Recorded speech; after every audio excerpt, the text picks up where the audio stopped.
So I'm going to read something to you. This is my first-hand account, my personal journal. This took place during a work setting, just to give you some context. But I think that it's really important to identify the identity crisis in America. So here we go. They did DEI today. There was a lot of complaining from the peers.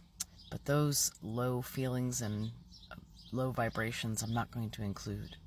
Instead of the usual someone asking me how I identify after these DE&I presentations, predictable, What was shared for context was communal safety, mental health stuff, inclusion, LGBTQ, women of color from The Purple of Color, the musical. And she'd said, stand up and share your story. Share your blessings. Empathy. And allyship was being in action. So I asked a person who I thought might identify as a man or straight, but I had no real expectation, just pure curiosity, or what other bosses have called my inquisitive pain in the ass thing. Instead, he said that he identifies as white. Then I asked what that means to him, and he couldn't answer for several minutes.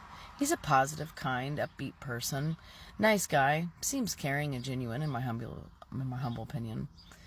Then after some time, he tried explaining that it was like in school when you checked a box for race. He guessed. Pretty unsure of what he was. And he said, I never thought about what I would say if someone asked me, and I've never been asked that question. So I thanked him for sharing with me that he identifies as a box called white. That I was surprised that he wasn't asked, and that it was safe, and it was okay, and there was no judgment, in an accepting tone. I asked if he was happy being a white box, that he seemed challenged to explain what it meant for him. The answer that he gave, that is. Then he asked me with a look like he assumed that I would say the same, or some predictable LGBTQ or woman.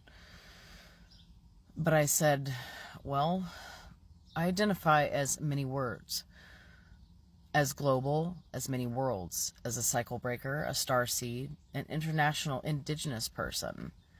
I identify as intersectional. I identify as creation creating creations. I identify as an artful mosaic of nature and spirit, as gratitude, as love, as alive, as another being, as a person, as a child of Mother Earth, a friend, a healer, a cousin, a wounded healing healer, a mirror, a conduit, a messenger, a student, a daughter. I am everyone. I am you. We are not they. Us is them. Them is all. I'm a communal member. I'm even a brother and guardian and protector of life. A peacemaker, a student of existing. Perhaps I could say that I identify as limitless, beyond labeling. Identify as not superior and not complicit. Identify as independently operated and owned as well. I identify as many stories and memories too. And though I like the word revolutionary, I prefer the word emergenary, which I think that I made up. And then again, I am eons of all the life that has lived, that feeds the trees, that makes the air each of us breathe, and often we forget to remember. I am every life, and they are part of me. I have a list of many tribes of all of my international studies to create meaningful conversation with those who value material, ego, and history. But right now, I identify as too many words. But then again, words are things, and I am not a thing. I guess if I were allowed to choose the box like your answer, I would check some other race, because some of many races is not a box of issued identity in this country.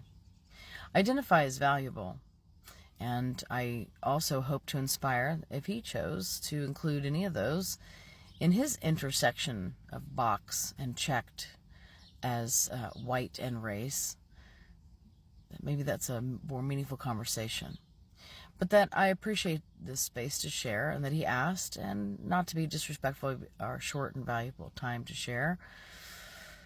that maybe in future conversations of inclusion that, all the leadership could consider that most of us identify as too much. And it seems in my experience that most of you all want less. But he nor I were less or too much or not enough nor immeasurable or even definable. I asked if, in an encouraging tone, he was happy living as an intersectional box, as checked as white. Did he have a good feeling, or that he felt some motivation or obligation to identify as the white box? He was confused from his facial expressions, though he was kind in making effort for both the question that I asked and his answer. And in a posture he felt safe, though it was as if he looked into the air and then to me at some thought maybe floating about like a moving target about his identity as white, as a box. And he said, honestly, now in this moment, I have no idea what that really means. Or wait, should I? Do I? I thought I did. I did. Didn't I? And he's laughing at himself in self-acceptance, not in discomfort. But it was almost as if he was not sure what his knees might be used for in standing. Why even I said that, or thought that when I answered it made sense at all, when now I'm not even sure. Wow, that's odd. Wait, so how did you know how to identify when I asked you? I just witnessed him in his likable, fair, pleasure to work with type of person. It was so interesting to watch his thoughts, wholesome and innocent, really. He said something like, well, he couldn't say that he was Latino or Mexican, so he guessed that's how he identifies. And I asked if he wasn't sure what identifying as white meant, then how was he sure what those other words or labels, rather issued, of box, race, of some standard? How did he even know what that meant? I didn't want him to feel unsafe. I didn't want him in an unsafe space. That's never my goal or my aim. I asked if he was a father, a dad, a brother, a son, a friend, a husband, or a partner. And he was like, yeah, I'm those identities too. Wow, that is a really cool question. You gave me so much to think about that I never thought I might ever even think that this word intersectional could actually mean. They had been having a problem with that word. They thought it was part of the LGBTQ, intersectional. Another word that was actually banned in this country too, by the way. But I'd asked him if he'd ever asked his kids or friends or parents that question, how they identify. And he said, no, I guess I never thought to. So I thanked him for the space that we created and knew that we both had to get back to the transactions of our work and all. We're always certainly aware of all these transactions rather than exchanges, especially meaningful ones. But that the words challenging and or difficult conversations is really a shift in energy when we create exchanges and meaningful conversations, when we're open to create space for each other, to expand in a safe space with consent to explore and to not be judged or assume anything about anyone. That we are each other in more ways than a label that seems or seemed even to be understood by himself, let alone so many who use it. But that they never really considered that it was issued. And he messaged me a little while later, and he said, thank you for an unexpected and pleasant conversation, and for making me smile. I responded something the same, but that I also said that I was not so powerful or superior to make anyone do anything. Just that I'd hoped to inspire each other, to create and explore. And I said to him, you created that smile. You made that. Look at you. Creation, creating creations.